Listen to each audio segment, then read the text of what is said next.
So, we are at part 3 of the Strive for Balance for Resident Evil Resistance.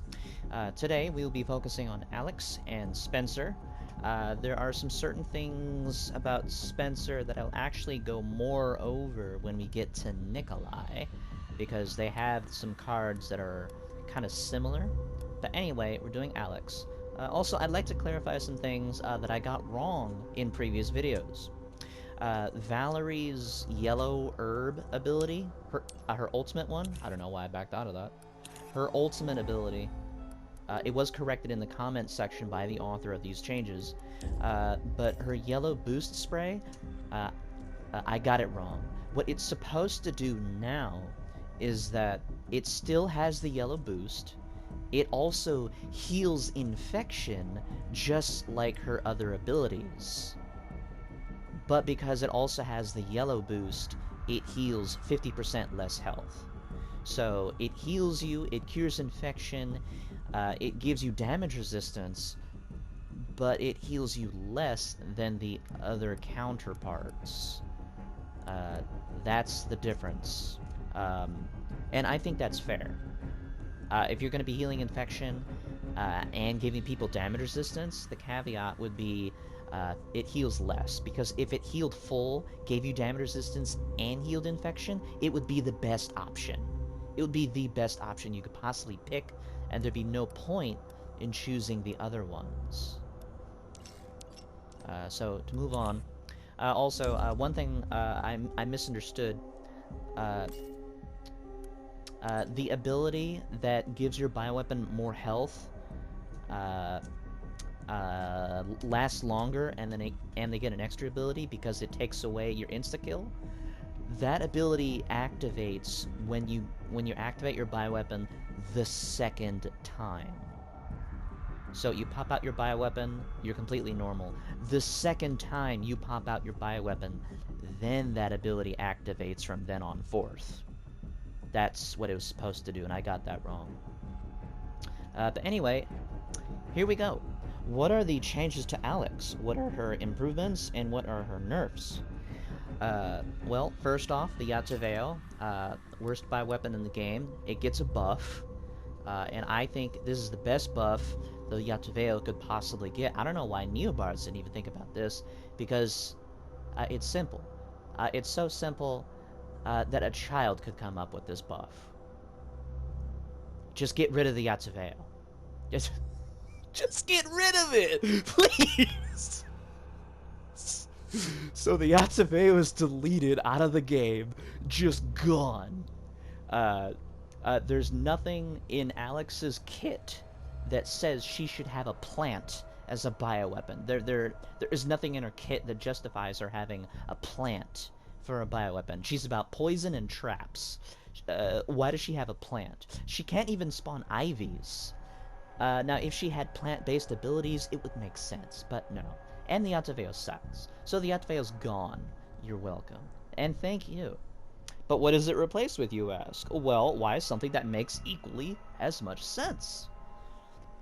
Behold, your savior, Albert Wesker, the clone. So yes, the Yataveo is replaced with a clone of Alex Wesker's technical brother, Albert Wesker. And that's for lore reasons. Because for lore reasons, it has to be a clone. Because everybody thinks he's dead. So it's a clone of Albert, so he doesn't actually have any superpowers, except for the fact that he can dodge bullets. So, Alex's new bioweapon, the Albert Wesker clone. While active, you can punch, dodge bullets for up to 5 seconds. It's not explained how you do that, so I'm assuming you press a button, and for 5 seconds, I think you can dodge bullets. That makes sense. He is equipped with his Samurai Edge that has 7 shots, and then he has to reload. His ability that makes him move faster and do more damage. That ability has the animation where he takes off his glasses like a badass, he cracks his neck and knuckles, and then he runs around doing more damage for 20 seconds. Now, a bioweapon with a range skill is powerful. If it proves to be too powerful, a good nerf would be making Albert more susceptible to gunfire staggers. This would encourage positioning him more tactfully, because it is a person. He is a person. So if he's too powerful, basically, instead of nerfing his gun, just make it to where he can get stunned easier by gunshots. And I think that's fair. Because to be honest, this would be the weakest bioweapon just because it's a person. But it's also probably one of the strongest because it's a person. Now that doesn't make sense if you don't think about it, but it does if you do. Next up, his first bioweapon passive is called Cloning Data. Damaging survivors with traps or progressing infection reduces bioweapon cooldown by 1%. So that makes sense with Alex, because she's about traps and infection. So whenever you, Alex, hit people with traps or infection, then the cooldown for Albert is lowered. Then you can pop him out quicker. And I think that's badass. Next up, his second ability is called Prototype T Evolution. Upon spawning him the second time, Wesker will appear with more health and additional skill and a longer duration. Now, I haven't actually said what the longer duration was on any of the bioweapons, but it's 30 seconds. So you can get... So with this ability, you can use your bioweapon upon the second time for 1 minute and 30. And as far as I know, I might be wrong, but I don't think any of the equipment that gets bioweapons out quicker was actually taken out. I don't think so, but I might be wrong. You'll see in the comments section when I post the relative notes this way. Next up, his third ability. I love this one. I think this is just, you know, very well thought out, and it just makes sense. I don't know why the Yataveo didn't get this one. His third passive is called Failed Experiment. Albert is engulfed in an infectious aura. All attacks deal a small amount of infection to survivors. Now, it's kind of ironic. I am actually on the toxic skill for Yataveo, but that's not what the ability does. So Albert's skill, where he is engulfed in infection and his attacks cause infection, that would make perfect sense on the Yataveo. But no, instead the Yataveo just dies, and then it leaves behind gas. So fucking good, man. Good job, Neo Barnes. Next up! Okay, none of these are changed. Veil. I like this one. So Veil gets a buff. Veil, besides what it already does, now reduces the cost of camouflaged creatures by 1. Now there are 2 camouflaged creatures in the game. The Detonator and the Jester. The idea and the concept of these creatures is fun, and I love them, but they're severely underused, and it's hard to make a build centered around them because of the cost. So, Veil now reduces the cost of camouflaged creatures, which would make perfect sense, and I don't know why it's not a thing right now. Next up, going back to the Camouflage Detonator and the Jester, these are switched. So the Detonator is in Area 3, and the Jester is in Area 2. The Camouflage Detonator also does more damage, and it has more health.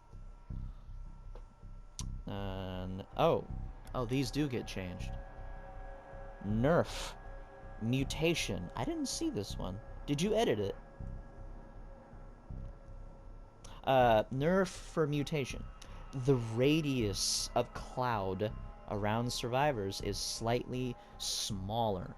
So, when a survivor is infected, they have a ring around them, and anyone in that ring gets infected by the other survivor. So the ring is smaller.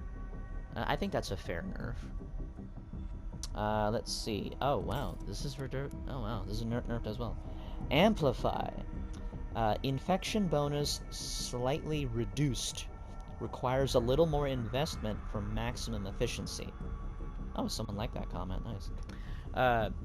So I believe, I could be wrong, I believe this is 100% infection rate. So slightly reduced is fair, because it's still more powerful than a net. No one can get the level of infection that Alex can with this ability. So a net is 30%, this is still more than 30%, even when it's reduced. And that's still a good skill. Even if it's nerfed, it's still a good skill, and therefore the skill nerf is balanced. And that's fine. Let's see. And that is it for Alex. That is it for Alex. Also, I will go over them in the notes. They'll be posted in the comment section below. But now we're going to go into some equipment that was taken out of the game because they're related to traps. If I can find them.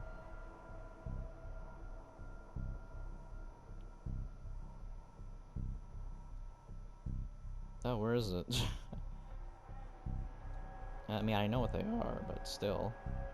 Oh, wait. Hold on. So close. Ah, here it is. So, some equipment that was taken out of the game. The inductors.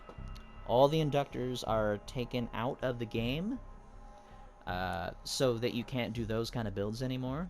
But Inductor 2 is base. So while you can't increase the amount of speed that traps pop up, they are now generally faster than what they are now. There you go. Let's see, what was the other one? Wasn't something else taken out?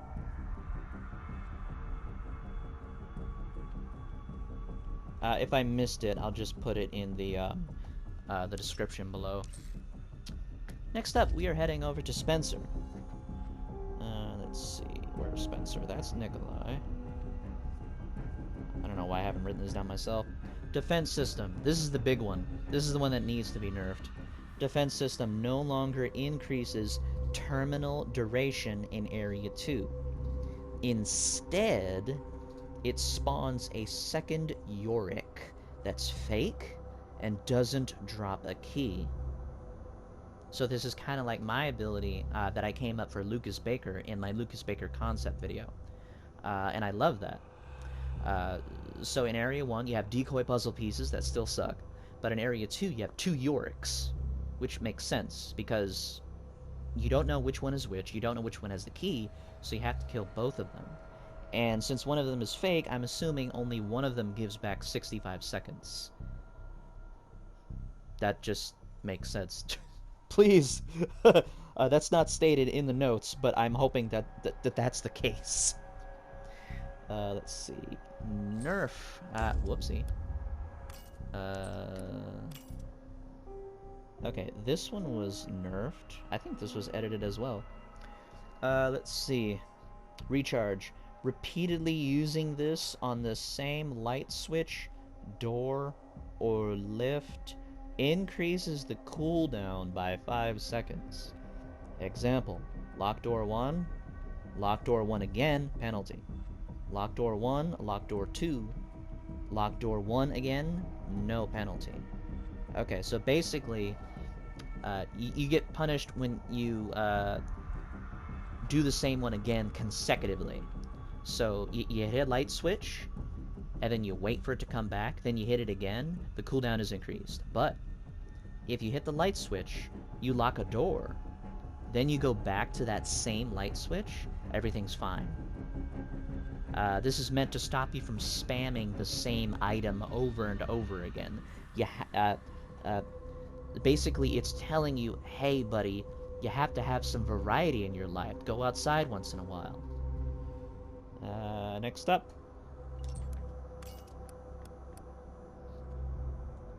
Changed E-Impulse.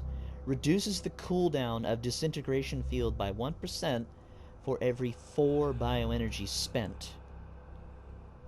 So this complements the base generator for Disintegration Field.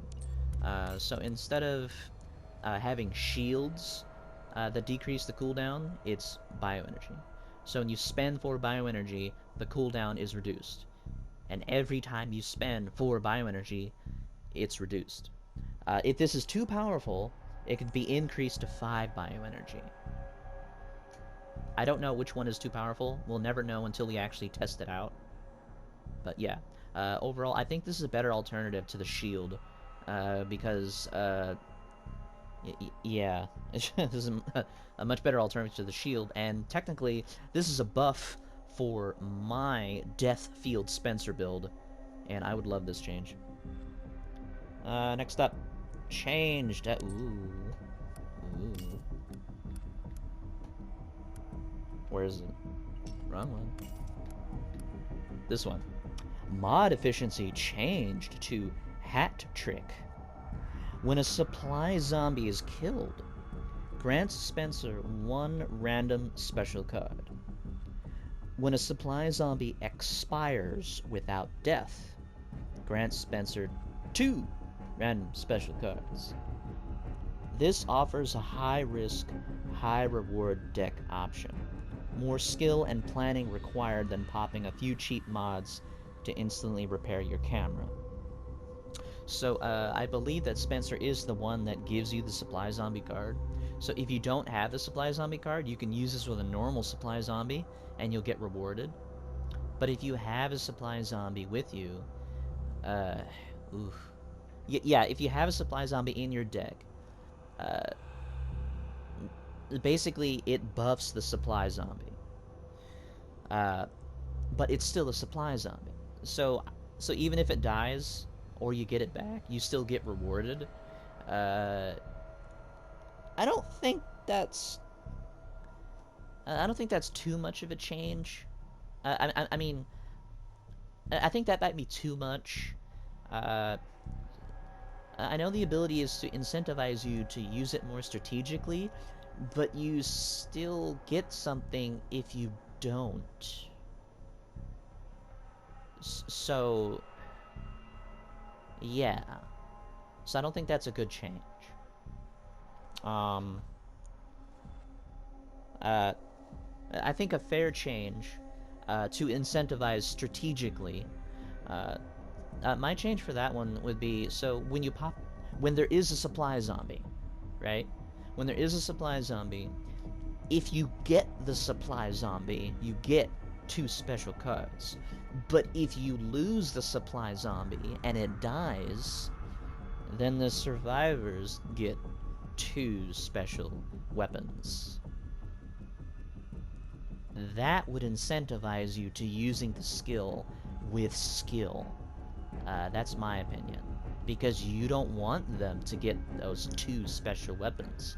And they don't want you to get those 2 special cards. So you need to be at the top of your game. So that's my change for that. Let's see. Next up, new passive. This replaces Paracelsus Generator.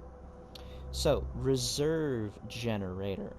Slightly increases the recharge rate of bioenergy equal to miniature reactor.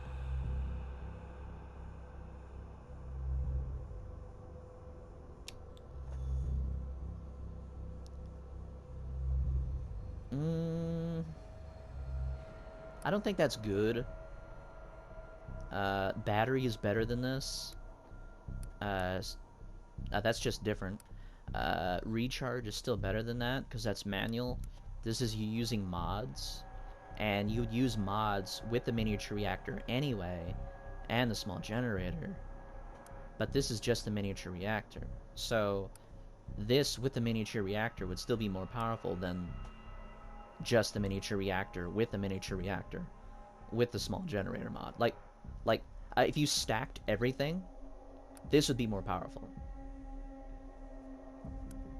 And if you didn't stack everything, I don't know if this would be more powerful, but that's the problem. This is not supposed to be more powerful.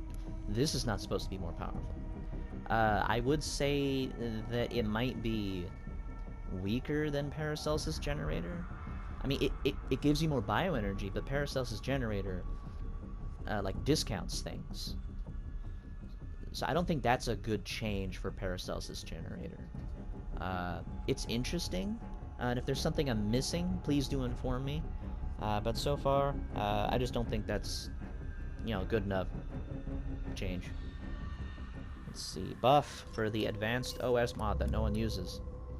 So, the OS mod right now activates at 5 energy instead of 6. And you can read it right there. New Area 2 card, which replaces the invulnerability anchor. So this gets taken out of the game because there are too many cameras on maps that are much too difficult for the survivors to destroy. Downtown Area 2, certain cameras in Area 3, depending on the map. And I can agree with this because I know where these cameras are. I know what cameras can use the invulnerability anchor and make it almost impossible to destroy the camera. So yeah, and Neobards aren't going to move the cameras, so might as well get rid of the invulnerability anchor. Now I know that hurts. That hurts a lot of Spencer builds, but yeah, game change. That's the point of balance. Change the game. If you don't need the invulnerability anchor, then it's okay if you don't have it. It gets replaced with 2 Neo Umbrella soldiers with Matildas. Now these are soldiers that run around and shoot people with Matildas. The Matilda, they shoot in 3-round bursts. Each bullet takes off 1 second. So if you get hit with all 3 bullets, that's 3 seconds. That's the same amount of time that a rifle takes off. So it's neither better nor worse than a rifle, except for the fact that it can run around. Whenever you kill the Umbrella Soldier, you get 10 seconds back, and it drops 5 ammo on death. It costs 4 to use this card. So 2 soldiers, it costs 4. That's 2 more than, that's 1 more cost than the double zombie. And they have guns. And I will talk more about that card on the Nikolai video. Let's see. Nerf for Hypercharge. Did this get edited? No. Okay, Hypercharge. I don't understand this nerf. I do not understand. So Hypercharge can only reduce the cost by 2. It already does that. So discount costs 2, but minuses everything by 1. Hypercharge costs 2, but minuses everything by 2. That's what it does right now. So I don't know what the change is, since it already does that. Unless you're saying that it can't be stacked with discount. But that's not what it says. So I don't know what the nerf is for that. Buff for Overcharge mod, because it sucks. Daniel's Equilibrium mod is stronger than this. And it's easier to use. So this needs a buff. The buff is, it activates at 5 energy instead of 6. Moving on. Wait, what? Oh, wait. Oh, this is in the wrong spot. Wait, what? Save? Wait. Because he unlocks the card. Oh, okay. Okay. So the turret rifle... I'm only showing you this because Spencer unlocks the card. So the turret rifle right now costs 4. It now costs 3. And they say, safe to say the normal turret deserves to have its normal cost be lowered based on how bad it is. And yes, the turrets are stupid. The turrets are stupid. I think everybody can agree with that. If you use a turret, you best make sure that the other survivors you're facing are just as stupid. Next up, new card. This replaces the Shuffle mod full because it sucks. This card is called Spare Lens. Instantly repairs the current camera and provides a 1-second shield. Works on broken cameras. Costs 2. So basically in Area 3, when someone destroys your camera, you can switch to another camera, use Spare Lens, and the camera that broke is now repaired. I'm assuming that's how that works, because you can't actually use cards or see anything when the camera's broken. And if your camera is not broken, then you repair your camera and get a shield for 1 second. And so it's and it's the same cost as a normal shield. So yeah, it's just a different type of shield card, kind of like a buffed up shield card, and I think that's awesome. And it's not too powerful. It's just a utility card, and you can only use it in Area 3, not Area 2, and you need it in Area 3 because there's usually only ever one camera in front of the biocore, so you need this card. This is a good card. Let's see. New Area 3 card. It replaces Reroute. Yes, it replaces Reroute, and you will find out why. So, Reroute is now replaced with Leeching Partially Armored Zombie. It costs 3. So, yeah, you get another creature card. So not only do you get Umbrella Soldiers in Area 2, but you get an Energy Leech Zombie with armor in Area 3. And that just complements spam builds. And that's awesome. And it costs less than the normal one. Okay, now I'm going to get into the part where I'm going to explain why Reroute is getting replaced. Now, Survivor mains are going to go apeshit over this change. And you might know what it is. But I will offer you a halfway point. So, Star's change for the game is that the barriers from prison are on every map. Now, yes, a lot of people have told me in the past that that would be too much for survivors to handle. And after playing the game, you know, playing as Survivor, playing as Mastermind, seeing the capabilities that you can do on prison, sometimes the only reason you win is because you can re-raise the barrier. Sometimes that's the only reason you can win. And if that chance is on every map, that would boost up the Mastermind win rate a whole bunch. And decrease the win rate for survivors a whole bunch. Because it's not a skill thing. It's just like a protective thing. So, my halfway point to meet you in the middle is that yes, there are barriers on every map, but you can only re-raise them in prison. So, for example, downtown Area 3, there are 2 biocores on the scaffoldings when you go down the stairs and turn right. There's one on your right, and there's one in front of you, and there's an elevator, right? You're in the middle of Area 3. Right now, you can snipe both biocores from the stairs or from the ground. That is not fair. That is not fair at all. You'll be spending bioenergy at the core to protect the core at the core, but survivors right now can snipe both cores back to back. Easy. And you waste all that bioenergy, and it's almost impossible for you to defend yourself because you wasted bioenergy, because they use this tactic. That's not fair. Anyone who says that fair, you're wrong. That is not fair. That is a cheap strategy. It's a good strategy. It's a good strategy. But it's a cheap strategy. You can do it on research facility as well. So, here's the example. Right now, with this change, you go to downtown. The barriers are on the biocores. You have to go to the barrier, lower the barrier, and that's it. That's it. It's gone. Gone forever. Done. No more barrier for that biocore. Unless you get to prison. Then you go to prison, there's a barrier on the biocore.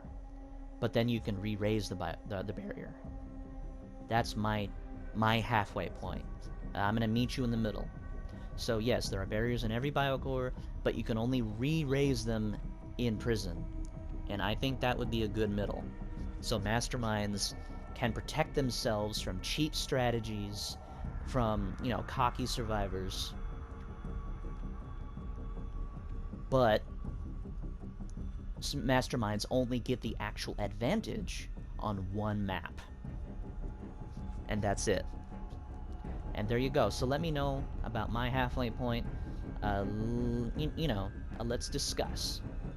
Do you like the changes for Spencer and Alex? The changes for Spencer There's a lot more for Spencer than Alex. There were some nerfs, there were some buffs, and I will be talking more about Spencer's Area 2 card, the double Neo Umbrella Soldiers with Matildas. I'll be talking more about them on Nikolai, because he has a similar card, and I have some issues with that. So yeah, thank you everybody for watching. If you enjoyed, please remember to press that like button. It helps more people find my videos. There is an exploit on YouTube right now where if you have a community tab and you can post a poll, you can exploit the algorithm to get more views. But I don't have a community tab because I don't get that until 1,000 subscribers. I only have around 300 subscribers, so I can't abuse that exploit. But what you can do to help is press that like button and comment anything at all. All those things are super easy to do, and they help more people find my videos. And the closer we get to 500 subscribers, you get another thank you video because you people are awesome. And at 1,000 subscribers, you get a face reveal. And I'm really excited to show you guys that. Am I pretty? Who the fuck knows? Thank you everybody for watching, and as always, have a great day.